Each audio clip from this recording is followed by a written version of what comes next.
Hello, good morning student. आपका एक बार फिर से हमारे यूट्यूब चैनल पर स्वागत है। बच्चों, आज हम लोग SGP यानी स्विच गियर एंड प्रोडक्शन के बारे में पढ़ेंगे। जैसा कि आपको यहाँ पर दिख रहा है SGP, और मैं आपको बताना चाहूँगा कि जो SGP की बुक है यह इलेक्ट्रिकल इंजीनियरिंग के जो 5th सेमेस्टर के छात्र होते हैं उनके सिलेबस में दिया गया है। जैसा कि मैं आपको दिखा भी दूं कि यहाँ पर देखिए, आप जो है SGP की जो आपको बुक दिख रही है यानी स्विच गियर एंड प्रोडक्शन, ये जो इलेक्ट्रिकल इंजीनियरिंग के 5th सेमेस्टर के छात्र होते हैं उनके सिलेबस में दिया गया है।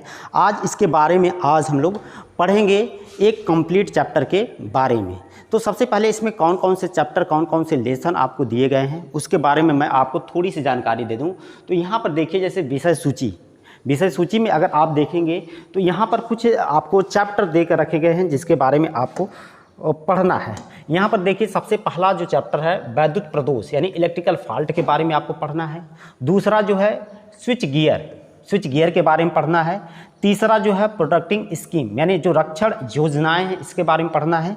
फिर आपका प्रोटेक्शन अगेंस्ट ओवर वोल्टेज यानी अति वोल्टता से हम लोग कैसे प्रोटेक्शन करते हैं उसके बारे में पढ़ना है। और डिफरेंस टाइप के सब स्टेशन के बारे में पढ़ना है। ये मुख्य रूप से 5 टॉपिक आपके सिलेबस में दिए गए हैं और अपने आप में पाँचों के पाँचों क्या है, इम्पॉर्टेंट है। तो सबसे पहला जो बात यहाँ पर उठती है कि ये SGP जो आपकी बुक दिया गया है इसका क्या मतलब है। तो मैं आपको बताना चाहूँगा कि SGP का मतलब होता है स्विच गियर एंड प्रोडक्शन, और यहाँ पर स्विच गियर एंड प्रोडक्शन 2 शब्द इससे मिलकर बने हैं। जैसा कि मैं आपको बता दूँ, SG आपका क्या है, P, इसका जो फुल फॉर्म होता है switch gear and production, switch gear and production. तो यहाँ पर देखिए, यहाँ पर प्रोडक्शन शब्द का जो मतलब है यह आपको समझ में आ रहा होगा। प्रोडक्शन शब्द का मतलब सुरक्षा से है। किससे है? सुरक्षा से। तो सुरक्षा शब्द जो होता है यह क्या होता है, इसको बारे में आप जानते होंगे। सुरक्षा आप अपने आप की करते हैं, अपने घर की वस्तुओं की करते हैं, मोबाइल की करते हैं, बाइक की करते हैं, माने आपको जो ज़रूरी चीज़ लगती है उसकी आप सुरक्षा करते हैं। उसी तरह से पावर सिस्टम माने जो हमारे एक विद्युत से चलने वाली युक्तियाँ होती हैं, इसका भी एक सिस्टम होता है जिसको हम लोग पावर सिस्टम कहते हैं। उसमें जितने इक्विपमेंट उपकरण लगाए जाते हैं उनकी भी सुरक्षा करना आवश्यक होता है। तो यहाँ पर देखिए, जो स्विच गियर है, स्विच गियर अगर आप ध्यान देंगे तो यहाँ पर जो स्विच गियर है ये क्या होता है। तो स्विच गियर वे विद्युत के उपकरण होते हैं जिसके द्वारा हम लोग अन्य विद्युत उपकरणों की क्या करते हैं, सुरक्षा करते हैं, उनका प्रोटेक्शन करते हैं। जैसे आपके रिले होते हैं, सर्किट ब्रेकर हैं, आइसोलेटर है, फ्यूज है, हमारे CTPT यानी करंट ट्रांसफार्मर, पोटेंशियल ट्रांसफार्मर है, या जितने भी प्रकार के स्विचेज हैं, इनके द्वारा कहीं ना कहीं किसी रूप में हम लोग किसी विद्युत उपकरण की क्या करते हैं, सुरक्षा करते हैं। तो ये स्विच गियर के बारे में मैंने आपको इंट्रोडक्शन वाली क्लास में बता दिया था। आज हम लोग इसका जो पहला चैप्टर है प्रदोष, यहाँ पर देखिए जो आपका इसका पहला चैप्टर दिया गया है प्रदोष के बारे में, यह विद्युत प्रदोष यानी इलेक्ट्रिकल फॉल्ट के बारे में पढ़ेंगे। तो आइए हम लोग समझते हैं कि फॉल्ट क्या है, फॉल्ट क्या होता है। तो फॉल्ट समझने से पहले आपको एक पावर सिस्टम का सिनेरियो समझना पड़ेगा कि जहाँ से बिजली उत्पादन होती है और जहाँ हम बिजली को यूज़ करते हैं इसके बीच में क्या संबंध है, समझ रहे हैं। और इन्हीं के बीच में हमारा क्या होता है, फॉल्ट आता है या फॉल्ट देखने को मिलता है। तो ये जो हमें जहाँ से उत्पादन होता है और जहाँ पर हम लोग यूज़ करते हैं, अध्ययन की दृष्टिकोण से इसको मुख्य रूप से 3 भागों में बांटा गया। जैसा कि आपके बुक में यहाँ पर दिखाया गया है कि विद्युत ऊर्जा को उपयोग में लाने से पूर्व इसको कई पदों यानी स्टेजेस से होकर गुजरना पड़ता है। और यहाँ पर जो है इसका जो हम लोग क्लासिफिकेशन करते हैं, यहाँ पर मुख्य रूप से हम लोग इस प्रणाली को 3 भागों में बांटते हैं। तो सबसे पहला हमारा क्या होता है, जनरेशन होता है, दूसरा ट्रांसमिशन होता है, तीसरा क्या होता है, डिस्ट्रीब्यूशन होता है। तो जनरेशन क्या होता है, ट्रांसमिशन क्या होता है और डिस्ट्रीब्यूशन क्या होता है, थोड़ी थोड़ी जानकारी मैं आपको बताना चाहूँगा। तो बच्चों देखिए, यहाँ पर जनरेशन का मतलब यह होता है कि जहाँ पर हम लोग बिजली का उत्पादन करते हैं, यानी जो हमारे पावर हाउस होते हैं, जो हमारे बिजली घर होते हैं या जो हमारे पावर प्लांट होते हैं उसको हम लोग जनरेशन कहते हैं। ये अलग अलग प्रकार के हो सकते हैं। बिजली हम लोग अलग अलग माध्यम से बनाते हैं, जैसे मैं आपको बताऊं कि बिजली का उत्पादन हम लोग थर्मल पावर प्लांट यानी तापीय शक्ति संयंत्र के द्वारा करते हैं, न्यूक्लियर पावर प्लांट यानी जो हमारा नाभिकीय ऊर्जा संयंत्र होता है इसके द्वारा करते हैं, हमारे पास हाइड्रो इलेक्ट्रिक पावर प्लांट जो जल से बिजली उत्पादन करते हैं इसके द्वारा हम लोग बिजली पैदा करते हैं, हमारे पास जो होते हैं टाइडल पावर प्लांट, टाइडल का मतलब जो समुद्र में ज्वार और भाटा आते हैं उसके द्वारा हम लोग बिजली पैदा करते हैं, हमारे पास पावर प्लांट पवन ऊर्जा से चलने वाले प्लांट होते हैं, सौर ऊर्जा से चलने वाले प्लांट होते हैं। तो अनेकों प्रकार के प्लांट हैं जिससे हम लोग क्या करते हैं, बिजली का उत्पादन करते हैं। आप इस बात को समझ रहे हैं? अनेकों प्रकार के प्लांट होते हैं जिसके द्वारा हम लोग बिजली का उत्पादन करते हैं। लेकिन तो इसमें से मुख्य रूप से अगर आपसे मैं बात करूं या आपको बताऊं कि जो भारत यानी जो इंडिया की स्टैंडर्ड जो जनरेटिंग वोल्टेज होता है, इसको आप हमेशा याद रखेंगे कि कितना होता है, 11 किलो वोल्ट। कितना होता है? 11 किलो वोल्ट। जो हमारा जनरेटिंग वोल्टेज होता है वह कितना होता है? 11 किलो वोल्ट होता है। यह भारत के क्या है? जनरेटिंग वोल्टेज है। यानी हम इतना वोल्टेज पर हम लोग क्या करते हैं, बिजली का उत्पादन करते हैं। और जो स्टैंडर्ड फ्रीक्वेंसी होती है वह कितना होती है? 50 हर्ट्ज होती है। तो ये दो बातें आपको ध्यान में रखना है। तो जब भी हम लोग वोल्टेज का उत्पादन करते हैं तो उसका फिर हम लोग क्या करते हैं, ट्रांसमिशन करते हैं। क्या करते हैं? ट्रांसमिशन करते हैं। ट्रांसमिशन भी दो चरणों में किया जाता है। प्राथमिक ट्रांसमिशन यानी प्राइमरी ट्रांसमिशन होता है और दूसरा क्या होता है, हमारा सेकेंडरी ट्रांसमिशन होता है। तो प्राइमरी ट्रांसमिशन या सेकेंडरी ट्रांसमिशन जब कर लेते हैं तो उसके बाद हम लोग डिस्ट्रीब्यूशन करते हैं। उसके बाद क्या करते हैं, डिस्ट्रीब्यूशन। डिस्ट्रीब्यूशन भी हमारा दो चरणों में होता है, एक प्राइमरी डिस्ट्रीब्यूशन और दूसरा सेकेंडरी डिस्ट्रीब्यूशन। तो ये हमको देखिए, हम लोग क्या करते हैं, ट्रांसमिशन करते हैं और डिस्ट्रीब्यूशन करते हैं। समझ रहे हैं? ये दोनों चरणों में हमारा क्या होता है, पावर सिस्टम कंप्लीट होता है। तो यहाँ पर जो मैं आपको बता दूँ कि जो हमारे जनरेटिंग स्टेशन होते हैं, यहाँ पर हम लोग कैसा ट्रांसफार्मर लगाते हैं, एक स्टेप अप ट्रांसफार्मर लगाते हैं।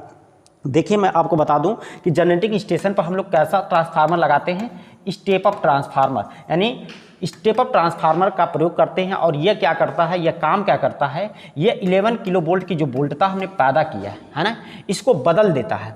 किस में बदल देता है? 800 किलो वोल्ट में बदल सकता है, 800 किलो वोल्ट है ना, या 765 किलो वोल्ट में, या 400 किलो वोल्ट में, समझ रहे हैं, या 132 किलो वोल्ट में, 220 किलो वोल्ट में। इस तरह के वोल्टेज में हमें जैसी रिक्वायरमेंट रहती है उस हिसाब से हम लोग क्या कर देते हैं, स्टेप अप, मतलब इसको हम लोग स्टेप अप कर लेते हैं स्टेप अप ट्रांसफार्मर की सहायता से। अब फिर जब हम इसको स्टेप अप कर लेते हैं तो इसका क्या करते हैं, हम लोग ट्रांसमिशन करते हैं। तो ट्रांसमिशन हमारे दो चरणों में होते हैं। ट्रांसमिशन दो चरणों में होते हैं। जैसे मैं आपको बता दूं, ट्रांसमिशन हमारे कितने चरणों में होते हैं? ट्रांसमिशन दो चरणों में होते हैं। तो एक हमारे पास होता है प्राइमरी ट्रांसमिशन और दूसरा होता है सेकेंडरी ट्रांसमिशन। प्राइमरी ट्रांसमिशन होता है और दूसरा हमारा क्या होता है, सेकेंडरी ट्रांसमिशन होता है। दो तरीके के हमारे पास क्या होते हैं, ट्रांसमिशन होते हैं। तो प्राइमरी ट्रांसमिशन में आप हमेशा याद रखेंगे कि ये किलो वोल्ट में होता है, समझ रहे हैं। और कितना किलो वोल्ट होता है? 800 किलो वोल्ट हो सकता है, 765 किलो वोल्ट हो सकता है, 400 किलो वोल्ट हो सकता है, या 220 किलो वोल्ट हो सकता है। 220 किलो वोल्ट या 132 किलो वोल्ट। ये जो वोल्टेज आपको किलो वोल्ट में दिख रही है इसको हम लोग प्राइमरी ट्रांसमिशन वोल्टेज कहते हैं। फिर उसके बाद जब हम सेकेंडरी ट्रांसमिशन करते हैं तो सेकेंडरी ट्रांसमिशन में हमारा 66 किलो वोल्ट और कितने आते हैं, 33 किलो वोल्ट।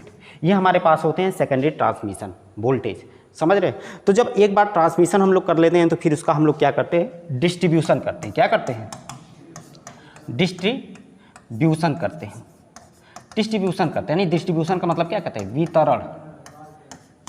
अलग अलग जगहों पर डिस्ट्रीब्यूट करते हैं। तो डिस्ट्रीब्यूशन भी हमारे दो चरणों में होता है, एक प्राइमरी डिस्ट्रीब्यूशन, दूसरा हमारे पास क्या होता है, सेकेंडरी डिस्ट्रीब्यूशन होता है, समझ रहे हैं। तो प्राइमरी डिस्ट्रीब्यूशन जो होता है वो आप हमेशा याद रखेंगे कि हमारे जो 11 किलो वोल्ट है, ठीक है, या 6.6 किलो वोल्ट है, या 3.3 किलो वोल्ट है, या 1.1 किलो वोल्ट है। ये जो वोल्टेज है इसको हम लोग क्या कहते हैं, प्राथमिक डिस्ट्रीब्यूशन वोल्टेज या प्राइमरी डिस्ट्रीब्यूशन वोल्टेज कहते हैं। वहीं पर हमारे सेकेंडरी डिस्ट्रीब्यूशन वोल्टेज होती है, यह 440 वोल्ट होती है और 220 क्या होती है, वोल्ट होती है। तो ये चीज़ें आपको पता होना चाहिए कि जो हमारे सेकेंडरी डिस्ट्रीब्यूशन वोल्टेज होते हैं वो 440 वोल्ट और 220 वोल्ट। तो ये जो 440 वोल्ट होती है लाइन टू लाइन वोल्टेज होती है, यानी दो लाइनों के बीच की वोल्टेज जो होती है उसकी वोल्टेज होती है 440 वोल्ट, और एक लाइन और एक न्यूट्रल के बीच की वोल्टेज कितना होती है 220 वोल्ट। तो इसी 220 वोल्ट को हमारे घर पर कितनी सप्लाई आती है, 220 वोल्ट की सप्लाई आती है। या अगर आपको मोटर चलाना है तो वहाँ पर मोटर को चलाने के लिए 3 फेज़ की सप्लाई की ज़रूरत पड़ती है, और वहाँ पर हमें किस तरह की सप्लाई चाहिए, 440 वोल्ट की सप्लाई चाहिए। तो देखा आपने कि जहाँ से हमने उत्पादन किया और जहाँ पर हमने इसको यूज़ करना है, इसके कई चरण होते हैं। तो आपके पावर सिस्टम में मुख्य रूप से 3 चरणों में इसका क्लासिफिकेशन किया गया है। हम लोग उसका जनरेशन करते हैं, फिर क्या करते हैं, उसका ट्रांसमिशन करते हैं, फिर उसका क्या करते हैं, डिस्ट्रीब्यूशन करते हैं। तो ये जब चरण आपको समझ में आ गए तो इस पूरे चरण में कहीं भी फॉल्ट आ सकता है, कहीं भी क्या हो सकता है, प्रदोष उत्पन्न हो सकता है। आप अपने घर पर लाइट को यूज़ कर रहे हैं, बिजली को यूज़ कर रहे हैं, तो ये आप जहाँ पर कंज्यूम कर रहे हैं, बिजली का उपभोग कर रहे हैं, इससे कई सौ किलोमीटर दूर पैदा की जा रही है। अब इसके बीच में कहीं भी फॉल्ट आ सकता है। तो फॉल्ट की कैटेगरी को पहचानना एक अपने आप में बहुत बड़ा टास्क होता है, समझ रहे। जब तक हम लोग फॉल्ट को पहचानेंगे नहीं कि किस तरह का फॉल्ट है, किस तरह का प्रदोष है, तब तक उस फॉल्ट को हम लोग सही कर नहीं पाएंगे, या उस फॉल्ट से सुरक्षा करने के लिए हम लोग जो भी रक्षण युक्तियाँ हैं उसका सही ढंग से चुनाव नहीं कर पाएंगे। इसलिए फॉल्ट को समझना, फॉल्ट को पढ़ना, उसके नेचर, उसके स्वभाव को जानना, ये अपने आप में एक बड़ा टास्क होता है। तो अगर आप विद्यार्थी हैं, आप एक स्टूडेंट हैं, तो ये चीज़ आपको आनी चाहिए, ठीक है। तो आइए इसके आगे हम लोग देखते हैं। अभी तो मैंने पहला जो स्टेप था जो कि मैंने आपको बताया, अब दूसरा स्टेप में हम लोग आते हैं कि फॉल्ट क्या होता है, फॉल्ट हम लोग किसे कहते हैं, यानी प्रदोष किसे कहते हैं, समझ रहे हैं, फॉल्ट किसे कहते हैं। तो आप सामान्य रूप से इसको अपनी बातों में बता सकते हैं।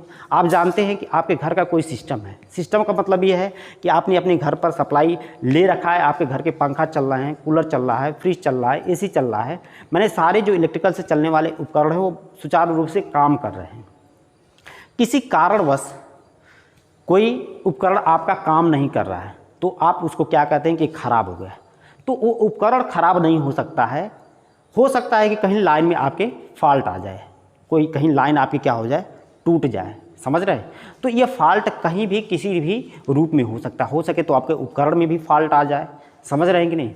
तो फॉल्ट क्या होता है, इसको परिभाषित कैसे करते हैं, यानी एक फॉल्ट जो होता है एक असामान्य स्थिति होती है। सामान्य स्थिति क्या होती है, जिसमें सारी चीज़ें आपके सुचारू रूप से क्या हो रही थी, चल रही थी, और जब फॉल्ट आ गया तो वो असामान्य स्थिति हो जाती है, जो भी किसी भी सिस्टम में क्या करती हैं, व्यवधान या इंटरप्शन पैदा करती हैं।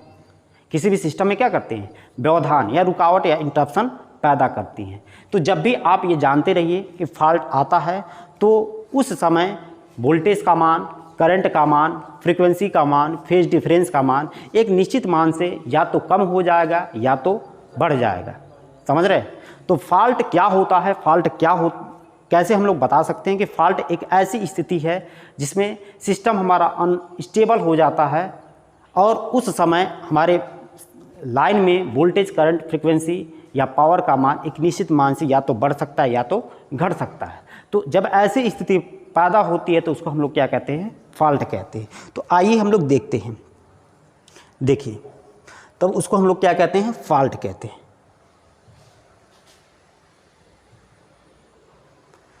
यहाँ पर देखिए प्रदोष क्या होता है, यहाँ पर आपको बताया गया, समझाया गया। प्रदोष है ना, यानी विद्युत ऊर्जा के उपयोग या उपभोग से किसी भी प्रकार की असामान्य स्थिति, जैसे धारा में वृद्धि, वोल्टता में वृद्धि, है ना, धारा में कमी, कालांतर में त्रुटि, यही सब सारी चीज़ें हो जाती हैं, तो इसको हम लोग क्या कहते हैं, फॉल्ट कहते हैं। इसको हम लोग क्या कहते हैं, फॉल्ट। और फॉल्ट के जो मेन कारण होते हैं वह क्या होते हैं कि फॉल्ट हमारा जो किस वजह से पैदा हो सकता है। तो यहाँ पर 2 कारण आपको बताया गया है, एक मैकेनिकल चोट के कारण, दूसरा विद्युत रोधन की विफलता के कारण। यानी मैकेनिकल चोट के कारण का मतलब क्या है, मैकेनिकल इंजरी मतलब कोई आपका लाइन जा रही है, इधर से कोई लाइन मान लीजिए कि 3 फेज की जा रही है। अब आंधी, तूफान या वर्षा के कारण, यानी जब भी इस पर कोई दबाव पड़ेगा तो ये 2 लाइन आपस में क्या हो सकती हैं, सट सकती हैं, तो ये फॉल्ट की स्थिति बन जाती है। या 2 कंडक्टर कहीं से गए हैं पास में किसी केबल के माध्यम से, समझ रहे हैं, कोई इस पर से बाहरी दबाव पड़ा और ये क्या हो गया, बाहरी दबाव के कारण जो है ये कंडक्टर आपस में सट गए, तो वो मैकेनिकल इंजरी के कारण उत्पन्न होने वाले क्या हैं, फॉल्ट है। और दूसरा इसमें लिखा गया है विद्युत रोधन फेलर के कारण। मैंने जो इंसुलेशन होता है, इंसुलेशन आप क्या होता है, जैसे आप समझिए जो है, जैसे कोई तार है, कोई कंडक्टर है, उसके बीच में जो कॉपर या एल्युमिनियम का तार होता है, उसके ऊपर इंसुलेशन की क्या होती है, परत चढ़ी होती है, समझ रहे हैं ना। वो क्या करता है, एक तार को दूसरे तार से या एक कंडक्टर को दूसरे कंडक्टर से सटने से बचाता है या शॉर्ट सर्किट से होने से क्या करता है, बचाता है। तो अब वो इंसुलेशन क्या हो जाए, खराब हो जाए, तब दो कंडक्टर आपस में क्या हो जाएंगे, शॉर्ट कर जाएंगे या सट जाएंगे। तो वही चीज़ लिखा गया, विद्युत रोधन के विफलता के कारण, इंसुलेशन फेलर के कारण भी हमारे क्या हो सकते हैं, शॉर्ट मतलब फॉल्ट आ सकते हैं। तो जो इंसुलेशन होता है, ये भी मैं आपको बता दूं कि किसी भी चीज़ पर जो इंसुलेशन लगाया जाता है यह हमेशा वोल्टेज के समानुपाती होता है, यानी वोल्टेज जितना अधिक होगा इंसुलेशन उतना अधिक हमको देना पड़ता है। आप इस बात को जानते रहिए। अब देखिए हम लोग नेक्स्ट चलते हैं और देखिए यहाँ पर फॉल्ट की जो कैटेगरी होती है वो किस किस प्रकार से होती है वो मैं आपको बता दूं। इस ग्राफ के माध्यम से देखिए, आपके बुक में एक ग्राफ दिखाया गया है, इसमें आपको ये समझाया गया है कि किस तरह के फॉल्ट हमारे पैदा हो सकते हैं या फॉल्ट के कितने स्वरूप हो सकते हैं। तो यहाँ पर देखिए 3 फेज विद्युत प्रणाली में विभिन्न प्रकार के प्रदोष, यहाँ पर जैसा आपको लिखा गया है 3 फेज सिस्टम में कितने प्रकार के प्रदोष उत्पन्न हो सकते हैं, इस टेबल के माध्यम से आपको बताया गया है। तो आइए देखते हैं, इस टेबल को हम लोग समझते हैं। यहाँ पर अगर देखेंगे तो यहाँ पर इस तरफ देखेंगे और इधर से देखेंगे तो इधर देखिए फॉल्ट इन सिंगल फेज, यानी सिंगल फेज में होने वाले फॉल्ट, 2 फेज में होने वाले फॉल्ट और 3 फेज में होने वाले फॉल्ट। तो सिंगल फेज में होने वाले फॉल्ट इधर दिया गया है, 2 फेज में होने वाले फॉल्ट इसमें दिया गया है और 3 फेज में होने वाले फॉल्ट इसमें दिया गया है। समझ रहे हैं इस बात को जो है। तो अब देखिए सिंगल फेज में हमारे क्या ओपन सर्किट फॉल्ट हो सकता है, शॉर्ट सर्किट फॉल्ट हो सकता है, अर्थ फॉल्ट हो सकता है या कंबाइंड फॉल्ट हो सकता है, ये पॉसिबिलिटी आपको दी गई है। तो यहाँ पर टेबल को बस आपको समझ रहा है। यहाँ पर देखिए ओपन सर्किट फॉल्ट, तो सिंगल फेज में एक तार हमारा क्या हो सकता है, खुल सकता है, एक तार ओपन हो जाएगा तो उसको हम लोग क्या कर सकते हैं, ओपन सर्किट फॉल्ट कह सकते हैं। तो यही बात 2 फेज में भी हो सकती है, दोनों फेज हमारे ओपन हो सकते हैं, दोनों खुल सकते हैं, तो ये 2 फेज फॉल्ट की कैटेगरी में आते हैं। और यहीं पर तीनों फेज हमारे ओपन हो गए तो ये 3 फेज की कैटेगरी में हमारे ओपन सर्किट फॉल्ट आते हैं। अब शॉर्ट सर्किट फॉल्ट में देखिए, शॉर्ट सर्किट होने के लिए कम से कम 2 तार होना जरूरी है। 2 तार क्या होना जरूरी है, 2 कंडक्टर 2 वायर होना जरूरी है। तो सिंगल फेज में शॉर्ट सर्किट फॉल्ट जो होता है, ये जो शॉर्ट सर्किट फॉल्ट होता है यह पॉसिबल नहीं होता है। क्या होता है, not possible in single phase. Single phase में हमारा क्या होता है, शॉर्ट सर्किट फॉल्ट पॉसिबल नहीं होता है। वहीं पर 2 फेज की बात करें तो 2 फेज में देखिए 2 तार आपस में सट सकते हैं, जब सट जाएंगे तो क्या हो जाएगा, शॉर्ट सर्किट फॉल्ट हो जाएगा। वहीं पर 3 फेज की बात करें तो 3 फेज में हमारे दो फेज आपस में सट सकते हैं या बीच वाला फेज नीचे वाले से सटता है, इन तीनों आपस में सट कर शॉर्ट सर्किट फॉल्ट कर सकते हैं। तो ये ऐसा पॉसिबिलिटी बन सकती है, समझ रहे। वहीं पर देखिए अर्थेड फॉल्ट, मैंने जो अर्थ लीकेज फॉल्ट होता है वह सिंगल फेज में हो सकता है, यानी सिंगल फेज की कोई लाइन गई है, वह क्या होगा, किसी पेड़ की टहनी के द्वारा ग्राउंड से संपर्क में आ गई या डायरेक्ट ग्राउंड से संपर्क में आ गई, उसका इंसुलेशन खराब हो जाने से, तो ये अर्थ फॉल्ट हमारा हो सकता है। तो 2 फेज के सिस्टम में भी हमारा देखिए शॉर्ट सर्किट फॉल्ट और अर्थ फॉल्ट हो सकता है, और 3 फेज के सिस्टम में भी हमारा अर्थ फॉल्ट, यानी अर्थ फॉल्ट तीनों में हो सकता है। सिंगल फेज में भी हो सकता है, 2 फेज में भी हो सकता है और 3 फेज में भी हमारा अर्थ फॉल्ट हो सकता है। अब देखिए यहाँ पर जब ये आपके कंबाइंड फॉल्ट की बात कर रहा है या मिक्स्ड फॉल्ट की बात कर रहा है, तो मिक्स्ड फॉल्ट क्या होती है, जब एक से अधिक फॉल्ट होते हैं एक लाइन में तो उसको हम लोग क्या कहते हैं, मिक्स्ड फॉल्ट कहते हैं। तो देखिए ये एक कोई लाइन गई थी, इसमें ओपन सर्किट फॉल्ट भी हो गया और अर्थ फॉल्ट भी हो गया है, यानी एक से अधिक फॉल्ट है तो ये मिक्स्ड फॉल्ट की कैटेगरी में आएगा। यहाँ पर देखिए 2 फेज में हमारे शॉर्ट सर्किट और एक लाइन क्या है, हमारे अर्थ हो गई, तो यहाँ पर भी मिक्स्ड फॉल्ट हुआ है। यहाँ पर देखिए ओपन सर्किट हुआ है, यानी ओपन सर्किट फॉल्ट हुआ है, शॉर्ट सर्किट फॉल्ट हुआ है और अर्थ फॉल्ट भी हुआ है। तीनों तरह के फॉल्ट इसमें हो गए, यानी एक से अधिक फॉल्ट है तो हमारे मिक्स्ड फॉल्ट की कैटेगरी में आएगा। तो अब हमें बताइए कि ये जो टेबल आपको दिया गया है वो समझ में आया, बताइए किसी को दिक्कत, समझ में आया? पहला वाला फिर से बता दें, देख लो। ओपन सर्किट फॉल्ट, ओपन का मतलब तार क्या हो जाए, टूट जाए, खुल जाए, ओपन हो जाए, तो उसको हम लोग क्या कहते हैं, ओपन सर्किट फॉल्ट कहते हैं। समझ रहे हो कि नहीं? तो ओपन सर्किट फॉल्ट में देखो ये सिंगल फेज गया है तो एक तार टूट गया, यानी ओपन सर्किट फॉल्ट हो गया। 2 फेज में आ जाइए, टू फेज में हमारे दोनों तार ओपन हो सकते हैं और थ्री फेज में भी तीनों तार ओपन हो सकते हैं, तो ये ओपन सर्किट फॉल्ट हो जाते हैं। तो इस तरह से टेबल बड़ा ही ज़रूरी है आपके एग्ज़ाम की दृष्टिकोण से, समझ रहे हैं। एग्ज़ाम में आपको पूछता ही पूछता, और ख़ास करके जो हमारे थर्ड ईयर के स्टूडेंट हैं उनके सिलेबस में ये दिया गया, और ये टेबल जो है एग्ज़ाम में बनाने के लिए भी आता है। इसलिए आपको ध्यान में रखना है कि फॉल्ट की जो कैटेगरी है वो किन किन रूपों में हो सकती है। तो आपको याद रखना है 4 तरह के फॉल्ट हमारे पॉसिबल हो सकते हैं, 4 तरह के फॉल्ट होने की संभावना होती है। सबसे पहला फॉल्ट जो होता है हमारा ओपन सर्किट फॉल्ट हो सकता है, दूसरा हमारा फॉल्ट शॉर्ट सर्किट फॉल्ट हो सकता है, तीसरा फॉल्ट हमारा अर्थ लीकेज फॉल्ट हो सकता है, और चौथा हमारे पास कंबाइंड फॉल्ट की कैटेगरी है, यानी कंबाइंड फॉल्ट हमारे हो सकते हैं, समझ रहे हैं। तो जब भी कोई फॉल्ट आता है तो उसमें करंट या वोल्टेज या रजिस्टेंस के मान में परिवर्तन हो जाता है। जैसे शॉर्ट सर्किट फॉल्ट आता है तो करंट का मान बहुत एक निश्चित मान से बहुत अधिक क्या हो जाता है, बढ़ जाता है। जब ओपन सर्किट फॉल्ट आता है तो करंट का मान 0 हो जाता है, कोई करंट सर्किट से नहीं बहती है। तो हर फॉल्ट की अपनी अलग कैटेगरी है। जब भी कोई फॉल्ट आता है तो जो पैरामीटर्स होते हैं वोल्टेज, करंट, रजिस्टेंस की, ये क्या हो जाते हैं, सर्किट के चेंज हो जाते हैं। तो आइए देखिए, नीचे कुछ बातें आपको लिखी गई है। प्रदोषों का वर्गीकरण, प्रदोषों का वर्गीकरण, यानी जो प्रदोष होते हैं उनका वर्गीकरण आपके जो किताब में दिया गया है वह मुख्य रूप से 2 प्रकार से इसको वर्गीकृत कर सकते हैं। एक तो हमारे यांत्रिकी प्रदोष होते हैं, दूसरा हमारा वैद्युत प्रदोष होता है। तो यहाँ पर देखिए लिखा गया है, परंतु यहाँ पर हम केवल वैद्युत प्रदोष एवं उनके प्रकारों का वर्गीकरण का अध्ययन करेंगे, अतः वैद्युत प्रदोष को पुनः वर्गीकृत किया जा सकता है। यानी कहने का मतलब ये है कि आपको यांत्रिकी प्रदोष के बारे में नहीं पढ़ना है। अगर आप इलेक्ट्रिकल इंजीनियरिंग के छात्र हैं, इलेक्ट्रिकल इंजीनियरिंग के स्टूडेंट हैं, तो आपको मैकेनिकल फॉल्ट के बारे में नहीं पढ़ना है। किसके बारे में पढ़ना है, वैद्युत फॉल्ट यानी इलेक्ट्रिकल फॉल्ट के बारे में ही पढ़ना है, जो कि अभी 4 प्रकार के मैंने आपको बताया। फिर भी जो इलेक्ट्रिकल फॉल्ट होते हैं इसका भी क्लासिफिकेशन आपको नेक्स्ट आगे देखने को मिलेगा। तो आइए हम लोग देखते हैं कि इलेक्ट्रिकल फॉल्ट होता क्या है। सिंपल सी बात, इलेक्ट्रिकल सिस्टम में होने वाले फॉल्ट को हम लोग क्या कहते हैं, इलेक्ट्रिकल फॉल्ट कहते हैं। और जब भी इलेक्ट्रिकल फॉल्ट आता है तो वोल्टेज, करंट, फ्रीक्वेंसी और पावर का मान एक निश्चित मान से अधिक हो जाएगा या कम हो जाएगा। ये बात मैंने आपको बता दिया, समझा दिया। अब देखिए, अब हमारे पास इलेक्ट्रिकल फॉल्ट जो वैद्युत प्रदोष आते हैं इनका क्लासिफिकेशन किया गया है। तो इलेक्ट्रिकल फॉल्ट को 2 भागों में बांटा गया है। एक तो हमारा क्या है, अस्थाई प्रदोष, और दूसरा अस्थाई प्रदोष।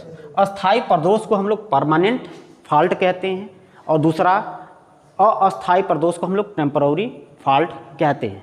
तो अस्थाई का मतलब क्या है, आप समझ सकते हैं कि कोई काम अस्थायी रूप से हो गया, यानी कोई भी फॉल्ट एक बार हो गया, दोबारा वो अपने आप सही नहीं हो पा रहा है, तो वह क्या हो गया, हमारे अस्थायी फॉल्ट है, समझ रहे हैं। और कुछ फॉल्ट कुछ समय के लिए हैं, पुनः अपने आप सही हो गए, तो उसको हमारे क्या कहते हैं, अस्थायी फॉल्ट की कैटेगरी में हम लोग रखते हैं। तो कभी आप देखे होंगे कि जो आपके घर से कोई लाइन गई है, आधी तूफान के कारण वो लाइन आपस में सट गई, पुनः अपने आप हट गई, समझ रहे हो कि नहीं। तो इस तरह के जो फॉल्ट आते हैं वो क्या होते हैं, हमारे अस्थायी फॉल्ट की कैटेगरी में आते हैं। परंतु यहाँ पर जो अस्थायी फॉल्ट है इसको भी 2 भागों में बांटा गया है। एक तो सममित प्रदोष, दूसरा असममित प्रदोष। सममित प्रदोष और असममित प्रदोष। तो सममित प्रदोष को हम लोग सिमेट्रिकल फॉल्ट कहते हैं और असममित प्रदोष को अनसिमेट्रिकल फॉल्ट कहते हैं। तो एक चीज़ हमेशा आपको ध्यान में रखना है कि जब भी सममित फॉल्ट होता है तो वह 3 फेज के सिस्टम में ही होता है, समझ रहे हैं। 3 फेज की लाइन में ही हमारे क्या होते हैं, सममित फॉल्ट होते हैं। और जो हमारा असममित फॉल्ट, देखिए यहाँ पर लिखा भी गया है 3 फेज में उत्पन्न होने वाले प्रदोष, यानी 3 फेज में जो फॉल्ट आते हैं वह सममित यानी सिमेट्रिकल फॉल्ट के अंतर्गत होते हैं। और 2 फेज और सिंगल फेज में जो फॉल्ट उत्पन्न होते हैं वह अनसिमेट्रिकल फॉल्ट कहे जाते हैं। बताइए, इतना समझ में आ रहा है। तो यहाँ पर देखिए लिखा भी गया है कि अस्थाई यानी परमानेंट फॉल्ट जो होते हैं इनका पुनः 2 भागों में वर्गीकृत किया गया है। कहाँ, यह हमारा सिमेट्रिकल फॉल्ट और दूसरा हमारे पास क्या है, अनसिमेट्रिकल फॉल्ट।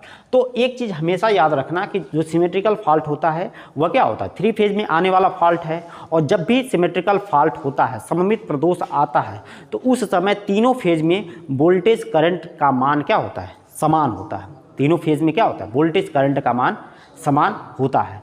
तो ये इस तरह के फॉल्ट हम सममित प्रदोष के अंतर्गत रखते हैं। यहाँ पर देखिए आप जो हमारे सिमेट्रिकल फॉल्ट होते हैं 3 फेज में होने वाले प्रदोष सममित प्रदोष कहे जाते हैं। ऐसा प्रदोष जिसमें प्रत्येक फेज में धारा तथा वोल्टा का मान क्या हो, समान हो, क्या हो, समान हो, तो उसे हम लोग क्या कहते हैं, सममित प्रदोष कहते हैं। अब ये अलग अलग प्रकार के हो सकते हैं। देखिए जैसे हमारे पास 3 फेज ओपन सर्किट फॉल्ट हो सकता है, समझ रहे हैं, 3 फेज शॉर्ट सर्किट फॉल्ट हो सकता है, 3 फेज अर्थ फॉल्ट हो सकता है, 3 फेज अर्थ लीकेज फॉल्ट हो सकता है, 3 फेज कोरोना लीकेज फॉल्ट हो सकता है और 3 फेज ओवरलोड फॉल्ट हो सकता है। इस तरह से 1 2 3 4 5 6 कैटेगरी आपको बनाई गई है 3 फेज में आने वाले फॉल्ट, यानी सममित प्रदोष जो होते हैं वह 6 तरीके से क्लासिफाई किए जा सकते हैं 3 फेज के अंतर्गत। इतना बात समझ गए। अब उसके बाद अनसिमेट्रिकल फॉल्ट, असममित प्रदोष, ये 2 फेज और 3 फेज में होने वाले फॉल्ट होते हैं। और जब भी ये 2 फेज और 3 फेज में 2 फेज और सिंगल फेज में होने वाले क्या होते हैं, फॉल्ट होते हैं, अनसिमेट्रिकल फॉल्ट।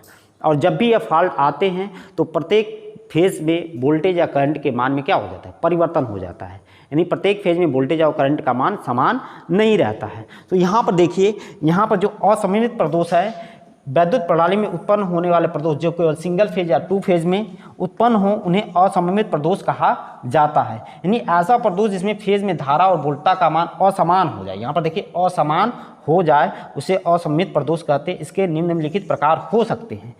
तो देखिए यहाँ पर सिंगल फेज और 2 फेज की ही बात कही गई होगी। देखिए सबसे पहले बात, single phase open circuit fault, ऊपर देखा था टेबल में आपने, यह अनसिमेट्रिकल फॉल्ट की कैटेगरी में आता है। फिर सिंगल फेज अर्थ फॉल्ट है, 2 फेज, देखिए 2 फेज ओपन सर्किट फॉल्ट है, फिर 2 फेज शॉर्ट सर्किट फॉल्ट है, 2 फेज अर्थ फॉल्ट है, 2 phase open circuit and 2 phase open and single phase earthed हो गया, ये फॉल्ट है। 2 phase short circuited and single phase open circuited fault है। फिर 2 phase short circuited and single phase earth fault है। फिर यहाँ पर देखिए single phase open and single phase earthed fault की कैटेगरी में आ गए। लेकिन तो यहाँ पर देखिए एक और फॉल्ट लिखा गया 3 फेज प्रदोष, यानी 3 फेज अनबैलेंस फॉल्ट। अगर 3 फेज में कोई फॉल्ट उत्पन्न हो जा रहा है और तीनों फेज में वोल्टेज या करंट का मान क्या हो जाए, अलग हो जाए, क्या हो जाए, अलग हो जाए, तो वह अनसिमेट्रिकल फॉल्ट की कैटेगरी में आता है। अगर तीनों फेज में वोल्टेज और करंट का मान समान है तो वह सिमेट्रिकल फॉल्ट की कैटेगरी में आएगा। तो ये चीज़ें आपको समझ में आ गई होगी। अब नेक्स्ट हम लोग बढ़ते हैं।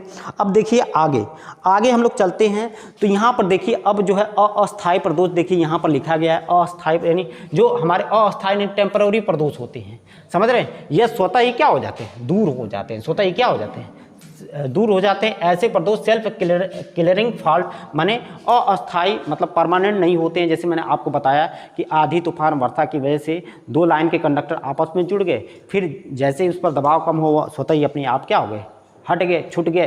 तो ऐसे हमारे क्या होते हैं, अस्थायी प्रदोष होते हैं। बोलिए बात समझ में आ गया आपको, आया यहाँ तक कोई दिक्कत नहीं। अब देखिए अब विभिन्न प्रकार के वैद्युत प्रदोष, विभिन्न प्रकार के यहाँ पर वैद्युत प्रदोष की बात की गई है, माने कितने प्रकार के प्रदोष हो सकते हैं, जैसे कि ऊपर भी आपको चर्चा किया गया। लेकिन तो इसमें कुछ और चीज़ें आपको जानकारी देखने को मिलेगी। Electrical fault of various type, यानी कितने प्रकार के हमारे इलेक्ट्रिकल में फॉल्ट हो सकते हैं। तो सबसे पहला जो टाइप है उसमें ओपन सर्किट फॉल्ट हो सकता है, खुला प्रदोष फॉल्ट हो सकता है, समझ रहे हैं। तो आप याद रखेंगे कि जब भी कोई लाइन खुल गई तो उसको ओपन सर्किट फॉल्ट कहते हैं। और जब भी ओपन सर्किट फॉल्ट होता है तो रजिस्टेंस का मान इनफाइनाइट और करंट का मान क्या हो जाता है, 0 हो जाता है। ये 2 बात आपको याद रखना है, समझ रहे हैं कि नहीं। जब भी ओपन सर्किट फॉल्ट होता है तो रजिस्टेंस का मान अनंत हो गया, क्योंकि आप फार्मूला पढ़े हैं, I बराबर क्या होता है, V/R होता है। I बराबर क्या होता है, V/R। यह I करंट है, V क्या रजिस्टेंस और R क्या है, V वोल्टेज और R क्या है, रजिस्टेंस है। तो जब भी ओपन होगा तो रजिस्टेंस का मान क्या हो जाता है, बहुत सर्किट में अधिक हो जाता है, यानी रजिस्टेंस का मान इतना अधिक हो जाता है कि इसको अनंत के बराबर यानी इनफाइनाइट के बराबर लेते हैं। तो जब किसी चीज़ में अनंत से भाग लगाते हैं तो उसका मान क्या आ जाता है, 0। तो यहाँ पर करंट का मान कितना आ जाएगा, 0 आ जाएगा। करंट का मान कितना आ जाएगा, 0 आ जाएगा, समझ रहे हैं। तो जब भी ओपन सर्किट फॉल्ट आता है तो रजिस्टेंस का मान इनफाइनाइट और हमारा करंट का मान क्या हो जाता है, 0 हो जाता है। ये 2 बातें आपको ध्यान में रखना है। और जब भी हमारा शॉर्ट सर्किट फॉल्ट होता है, यानी 2 चालक आपस में क्या हो गए, सट गए, तो रजिस्टेंस का मान 0 हो जाता है और करंट का मान क्या हो जाता है, इनफाइनाइट हो जाता है, समझे। या इनफाइनाइट के बराबर यहाँ पर लिखा गया इक्विवेलेंट हो सकता है, समझ रहे हैं कि नहीं। तो यानी इनफाइनाइट का मतलब ये है कि जो भी सर्किट में वोल्टेज या करंट या रेजिस्टेंस होगा वो अपने मान से बहुत अधिक हो जाएगा। जैसे करंट अपने मान की बहुत अधिक हो जाएगी या रेजिस्टेंस अपने मान का बहुत कम हो जाएगा, यहाँ पर इसका ये मतलब है। उसके बाद देखिए अर्थ फॉल्ट। अर्थ फॉल्ट में क्या होता है, ये कोई चालक हमारे ज़मीन से टच हो जाए तो उसको अर्थ फॉल्ट की कैटेगरी में रखते हैं। और जब भी अर्थ फॉल्ट होता है तो रेजिस्टेंस का मान क्या हो जाता है, 0 और करंट का मान अनंत, वेरी हाई हो जाता है। समझ रहे हैं कि नहीं। तो अर्थ फॉल्ट एक तरह से क्या है, शॉर्ट सर्किट फॉल्ट की ही कैटेगरी का फॉल्ट है। तो देखिए शॉर्ट सर्किट में क्या होता है, रेजिस्टेंस का मान 0 हो गया और करंट का मान क्या हो गया, इनफाइनाइट। तो जो अर्थ फॉल्ट होता है ये थोड़ा कम खतरनाक होता है, शॉर्ट सर्किट फॉल्ट क्या होता है उससे ज़्यादा खतरनाक होता है। परंतु अर्थ फॉल्ट को सही नहीं किया जाए तो ये बाद में शॉर्ट सर्किट फॉल्ट का रूप धारण कर सकता है। अब देखिए, अब कोरोना लीकेज फॉल्ट यहाँ पर आ गया। कौन सा फॉल्ट है, कोरोना लीकेज फॉल्ट। तो कोरोना एक बीमारी, जैसा कि आप लोग इससे भलीभांति परिचित होंगे, तो यह उस कोरोना की बात नहीं कर रहा है। यहाँ कोरोना क्या है, आप देखे होंगे कि जो हमारे ट्रांसमिशन लाइन गई होती है, समझ रहे हैं, उसको उससे आप देखे होंगे कि सी की आवाज़ आती है, या रात में कभी देखे होंगे कि वहाँ पर बैगनी कलर के प्रकाश भी दिखाई देते हैं। समझ रहे हैं। तो जो हमारी ट्रांसमिशन लाइन गई है और जो उसमें से बैगनी कलर का प्रकाश निकलता है, इसी घटना को हम लोग क्या कहते हैं, कोरोना कहते हैं। इसकी वजह से लॉस भी होता है जिसको कोरोना लॉस कहते हैं। समझ रहे हैं कि नहीं।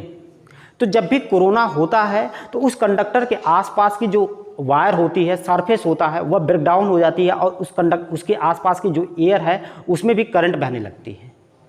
और हमेशा याद रखेंगे कि कोरोना जो होता है हाई वोल्टेज की ट्रांसमिशन लाइन में ही पैदा होता है, लो वोल्टेज की लाइन में पैदा नहीं होता है। तो ये जो होता है कोरोना लीकेज प्रदोष क्या होता है, जैसे एक लाइन यहाँ पर गई है, दूसरी लाइन यहाँ पर गई है। समझ रहे हैं कि नहीं। कोरोना के कारण ये हमारे जो कंडक्टर हैं इसके आसपास की जो एयर है वह क्या हो गई, ब्रेक डाउन हो गई, और इतना वोल्टेज में ज़्यादा हो गया कि पूरी इसके बीच की एयर क्या हो गई, ब्रेक डाउन हो गई। तो यहाँ की जो हमारी एयर है वो ब्रेक डाउन होने की वजह से इसमें क्या होगा, शॉर्ट सर्किट की स्थिति बन सकती है। दो लाइन चालक आपस में क्या हो सकते हैं, सट सकते हैं। इसी घटना को हम लोग कोरोना लीकेज प्रदोष कहते हैं। देखिए इसको पढ़िए। वैद्युत शक्ति प्रणाली में वोल्टता के बढ़ने पर एक निश्चित मान के बाद वायु क्या हो जाती है, ब्रेक डाउन हो जाती है। यहाँ पर जो वायु है वह क्या हो जाती है, ब्रेक डाउन हो जाती है, तथा धारा चिनगारी के रूप में एवं प्रकाश के रूप में वायुमंडल में क्या होने लगती है, प्रवाहित होने लगती है। इसी हानि को हम लोग क्या कहते हैं, कोरोना हानि कहते हैं। बता दिया आपको, समझा दिया।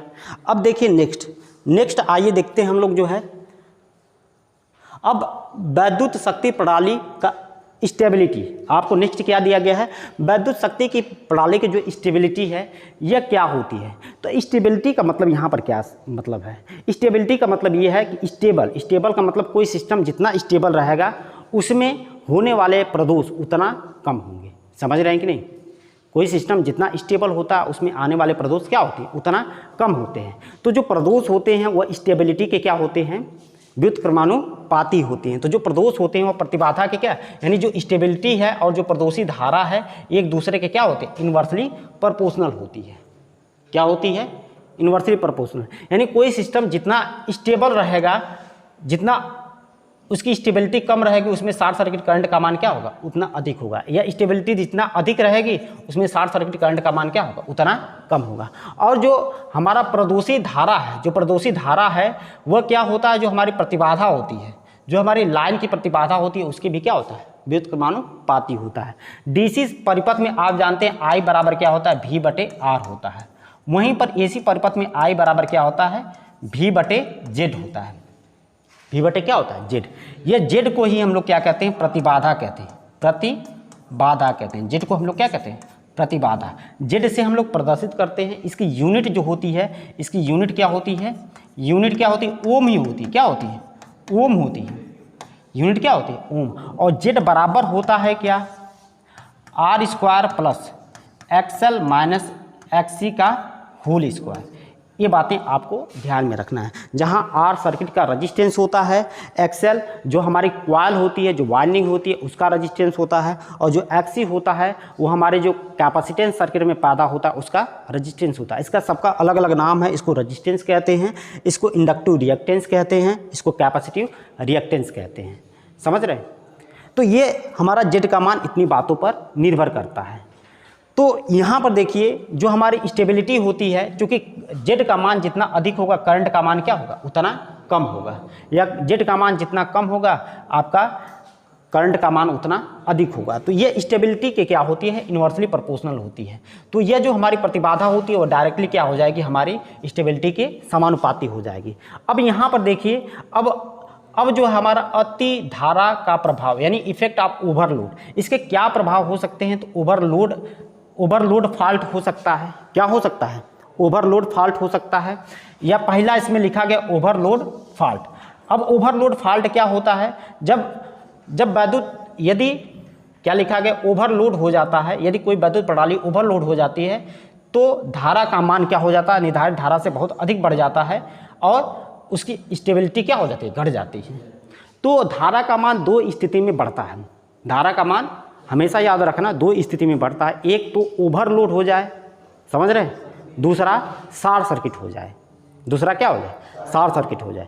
तो दोनों ही स्थिति में धारा का मान क्या होता है, बढ़ता है। तो ओवरलोड जब भी होगा तो धारा का मान बहुत अधिक बढ़ जाता है। तो धारा का मान जब अधिक बढ़ जाएगा तो स्टेबिलिटी सिस्टम की क्या हो जाती है, घट जाती है। तो स्टेबिलिटी सिस्टम की क्या हो जाएगी, घट जाएगी। यानी हमारा ये क्या है, ये प्रभाव है, यानी वैद्युत प्रणाली के अस्थायित्व पर विभिन्न प्रकार के प्रदोषों का प्रभाव। यानी अगर ओवरलोड प्रदोष आ गया तो उसकी स्टेबिलिटी पर क्या प्रभाव पड़ेगा, यानी जिसकी वजह से धारा का मान बढ़ जाएगा और स्टेबिलिटी क्या हो जाएगी, घट जाएगी। दूसरा देखिए एलजी फॉल्ट, यानी लाइन टू ग्राउंड। एल का मतलब लाइन और जी का मतलब क्या, ग्राउंड, है ना। एल का मतलब लाइन और जी का मतलब क्या, ग्राउंड। तो एलजी फॉल्ट जो होता है, जब भी फॉल्ट ये आता है तभी भी क्या होता है, धारा का मान क्या होता है, बढ़ता है। धारा का मान क्या होता है, बढ़ता है। पीछे आपको बताया गया कि जब भी लाइन टू ग्राउंड फॉल्ट आता है तो धारा का मान क्या हो जाता है, बढ़ता है और रेजिस्टेंस का मान बहुत कम हो जाता है। तो यहाँ पर जब भी लाइन टू ग्राउंड फॉल्ट आता है तो ये जो लाइन टू ग्राउंड फॉल्ट, देखिए यहाँ पर ये फॉल्ट को दिखाया गया है, दो फॉल्ट इसमें हुए हैं, परंतु इसमें एलजी फॉल्ट नहीं दिखाया गया। लाइन टू ग्राउंड, एक लाइन क्या होनी चाहिए, ग्राउंड होनी चाहिए, समझ रहे हैं कि नहीं। तभी हम लोग क्या कहेंगे, इसको लाइन टू ग्राउंड फॉल्ट कहेंगे। तो इसमें जो लाइन टू ग्राउंड फॉल्ट में करंट होगी वो ओवरलोड करंट से, ओवरलोड की कंडीशन में जो करंट होगी उससे क्या होगी, कम होगी। यानी ओवरलोड में हमारी करंट ज़्यादा आएगी और लाइन टू ग्राउंड फॉल्ट होगा तो उसमें करंट कम होगी। इसका मतलब यहाँ पर ये है। अब नेक्स्ट आपको समझाते हैं, यहाँ पर आगे आइए। देखिए यहाँ पर देखिए line to line fault. Line to line fault में जब दो लाइन आपस में क्या हो जाए, सट जाए, तो उसको हम लोग क्या कहते हैं, लाइन टू लाइन फॉल्ट कहते हैं। तो लाइन टू लाइन फॉल्ट जो होता है इसमें जो करंट का मान होगा वह लाइन टू ग्राउंड फॉल्ट से कम होगा, और जो लाइन टू ग्राउंड फॉल्ट में करंट का मान होगा वो ओवरलोड में जो करंट होगा उससे भी क्या होगा, कम होगा। तो यानी कहने का मतलब ये है, यहाँ पर देखिए जो स्थिति है, यानी लाइन टू लाइन फॉल्ट में सबसे अधिक करंट होगा। जैसे आप ध्यान दीजिए इस चीज़ को, या यहाँ पर पीछे कुछ आपको मिस्टेक होगा, मुझको लग रहा है बता दिया। यहाँ पर ये करंट का मान क्या है, अधिक है। जिधर आपका ये बड़ा का साइन है, इधर क्या है, बड़ा का साइन है। जिधर मुंह खुला होता है उधर बड़ा का साइन होता है। तो इधर वाली चीज़ें अधिक होगी, इधर वाली चीज़ क्या होती है, कम होती है। यानी इसको ग्रेटर देन कहते हैं, समझ रहे हैं। तो ये बड़ा होगा, यानी लाइन टू ग्राउंड फॉल्ट में जो करंट आएगी वह क्या होगी, अधिक होगी ओवरलोड की करंट की तुलना में, समझ रहे हैं। तो आगे इसी बात को यहाँ पर भी समझ सकते हैं।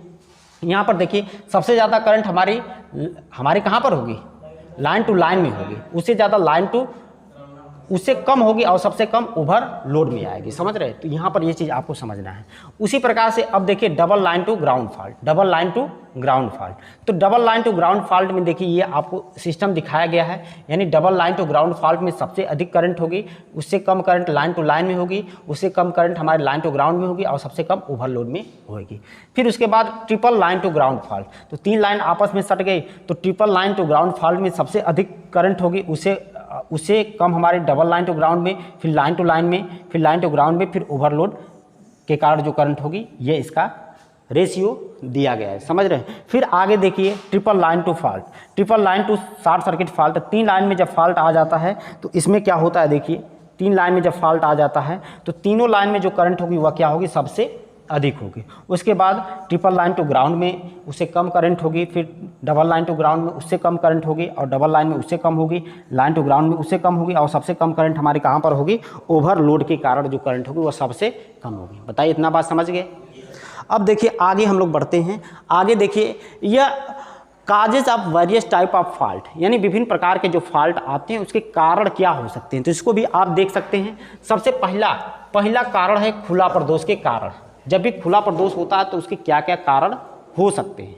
तो यहाँ पर देखिए जैसे तापमान के कारण जोड़ ढीले हो जाते हैं। टेम्परेचर जब भी बढ़ता है, आप लाइन कहीं जोड़े हैं, एक लाइन ये गई है, दूसरा लाइन इसको आप किसी माध्यम से जोड़े हैं, तो जब भी टेम्परेचर बढ़ता है तो ये जोड़ जो होते हैं वह ढीले पड़ जाते हैं और ये तार आपस में क्या हो सकते हैं, खुल सकते हैं। और जब खुल जाएंगे तो वो ओपन सर्किट के कारण हो सकते हैं। समझ रहे हैं? तो तापमान एक कारण हो सकता है, यांत्रिकी तनाव कारण हो सकता है, जिसके कारण चालक क्या हो जाते हैं, टूट जाते हैं। तीसरा, आधी तूफान के कारण हमारी लाइन टूट जाती है। चौथा, अतिधारा के कारण लाइन पिघल कर क्या हो जाती है, टूट जाती है। या गर्मी या शीत ऋतु में रेखीय प्रसार या संकुचन के कारण, गर्मी के कारण हमारा रेखीय प्रसार होता है और सर्दी के कारण हमारा क्या होता है, संकुचन होता है, सिकुड़न होता है, जिसकी वजह से हमारे कंडक्टर में क्रैक्स हो जाते हैं, जिसकी वजह से वो क्या हो सकते हैं, टूट सकते हैं। तो आंधी में वृक्ष गिरने से चालक टूट सकता है। प्राय अधिक मुड़ाव से उच्च बल पड़ने से भी हमारा चालक टूट सकता है और ओपन सर्किट फॉल्ट हो सकता है। तो ये इतने कारण हमारे ओपन सर्किट के हो सकते हैं। समझ रहे हैं कि नहीं? वहीं पर हम लोग देखेंगे काजेज ऑफ शॉर्ट सर्किट के क्या कारण हो सकते हैं। यानी लाइन में सैग की उत्पत्ति से चालक आपस में क्या हो सकते हैं, संपर्क में आ सकते हैं। तो सैग क्या होता है, इसको भी आप समझ लीजिए, है ना। सैग क्या होता है, जैसे आप देखेंगे कि यह हमारा एक पोल है, दूसरा पोल ये है, इस पर चालक तार ऐसे गए हैं, इस पर चालक तार क्या है, ऐसे गए हैं। तो इस पोल का जो टॉप पॉइंट होगा, इस पोल का जो टॉप पॉइंट होगा, इसको आप मिलाने वाली जो काल्पनिक रेखा होगी, समझ रहे हैं कि नहीं, इसके मध्य से ये जो कंडक्टर के बीच की दूरी होगी, इसी को हम लोग क्या कहते हैं, सैग कहते हैं। इसी को हम लोग क्या कहते हैं, सैग।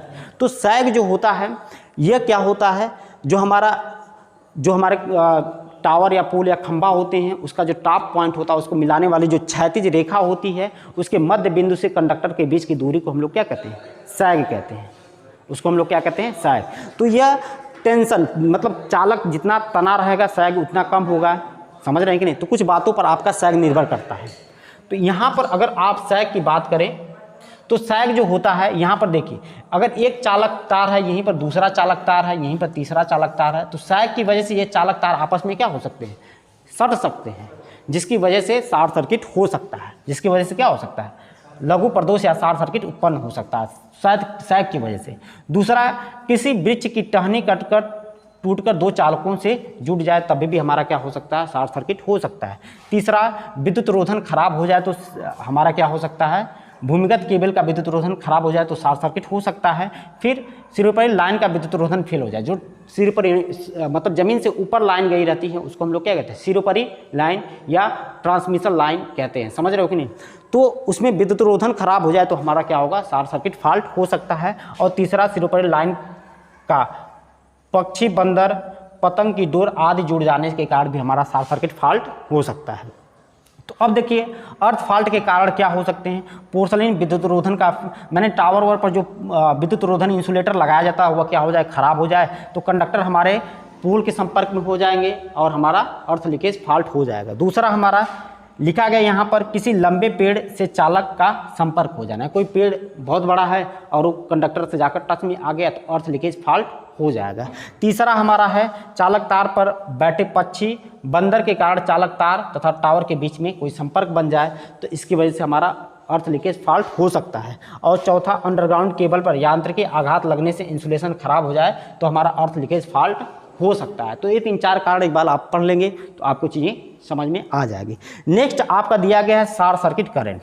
शॉर्ट सर्किट करंट, तो जब भी शॉर्ट सर्किट होता है तो करंट अपने मान से 5 से 7 गुना क्या हो जाती है, अधिक हो जाती है। शॉर्ट सर्किट होता है तो करंट अपने निश्चित मान से क्या हो जाती है, 5 से 7 गुना अधिक हो जाती है। तो इसी शॉर्ट सर्किट की प्रोटेक्शन के लिए हम लोग प्रोटेक्टिंग स्कीम भी लगाते हैं। अब देखिए, जो शॉर्ट सर्किट करंट है ये कुछ बातों पर निर्भर करती है, dependency of short circuit current. तो शॉर्ट सर्किट करंट किन किन बातों पर निर्भर करती है, ऊपर आपको बता दिया गया कि यह जो होती है प्रतिबाधा, प्रतिबाधा की क्या होती है, व्युत्क्रमानुपाती होती है। तो प्रतिबाधा जितना अधिक होगी शॉर्ट सर्किट करंट का मान क्या होगा, उतना कम होने वाला है। बताइए, बात समझ में आई? अब नेक्स्ट आप देखिए, यहाँ पर दूसरी बात जो लिखा गया है, प्रदोषी बिंदु की स्थिति पर, प्रदोषी बिंदु की स्थिति पर। समझ रहे हो कि नहीं?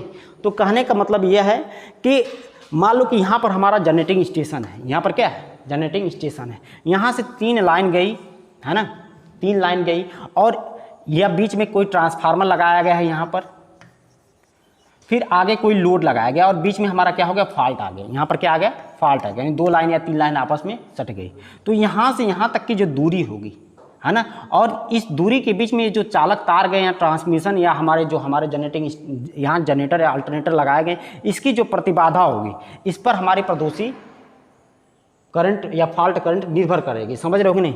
तो जितना अधिक दूर होगा, ये जितने भी सर्किट के इम्पीडेंस होगी ये पैरेलल में होते हैं, तो पैरेलल में इम्पीडेंस का मान उतना क्या हो जाता है, कम हो जाता है।